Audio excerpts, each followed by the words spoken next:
సత్యను discharge చేసి ఇంటికి తీసుకొస్తారు. ఇక అక్కడే క్రిష్, బాబీ ఉండి చాటుగా చూస్తారు. సత్య ఇబ్బందికి క్రిష్ కన్నీరు పెట్టుకుంటాడు. తన తప్పు లేదు అని, జరిగింది చెప్పాలని, లోపలికి వెళ్ళాలని అనుకుంటాడు. ఇక క్రిష్ని సత్య తల్లిదండ్రులు చూస్తారు.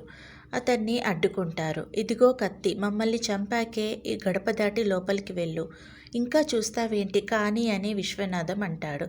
ఎందుకు సార్ మీరు ఇంత మొండిగా మాట్లాడుతున్నారు అంటూ క్రిష్ అనడంతో, మొండితనం నీదా మాదా, కోపంగా చెప్పాం, బ్రతిమిలాడాం, అయినా మాట వినలేదు. ఇప్పుడు ఇంటి వరకు వచ్చేశావు. నీ కారణంగా ఇప్పటికే సగం చచ్చి బతుకుతున్నాం అని అంటాడు విశ్వనాథం. ఇక క్రిష్, నా పరిస్థితి అలానే ఉంది. సత్యకు ఏమైందో ఎలా ఉందో అని నిద్ర రావడం లేదు.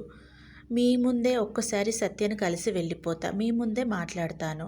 అస్సలు బాధ పెట్టను సార్, నా మాట నమ్మండి, మీరైనా చెప్పండమ్మా అంటాడు క్రిష్. ఇక విశ్వనాథం, అసలు నువ్వేం మాట్లాడుతున్నావురా, ఇంత జరిగాక అది నీ ముఖం ఎందుకు చూస్తుంది అనుకున్నావు అంటాడు. సత్యకు నేనంటే చాలా ఇష్టం, నేనంటే చాలా ప్రేమ, మీకు భయపడి చెప్పట్లేదు అంతే అంటాడు క్రిష్.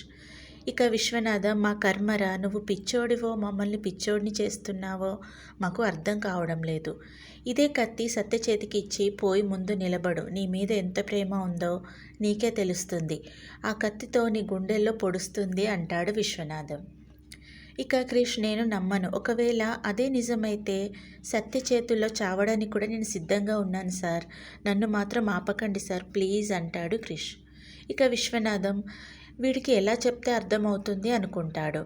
ఇక విశాలాక్షి, బంగారం లాంటి సత్య భవిష్యత్తు నీ కారణంగా బుగ్గిపాలైపోయింది, నరకం అనుభవించింది, చేయని తప్పులకు మా అందరితో మాటలు పడింది, ఇకనైనా దాన్ని వదిలేయి అంటూ విశాలాక్షి అనడంతో ఈరోజు ఎపిసోడు పూర్తవుతుంది.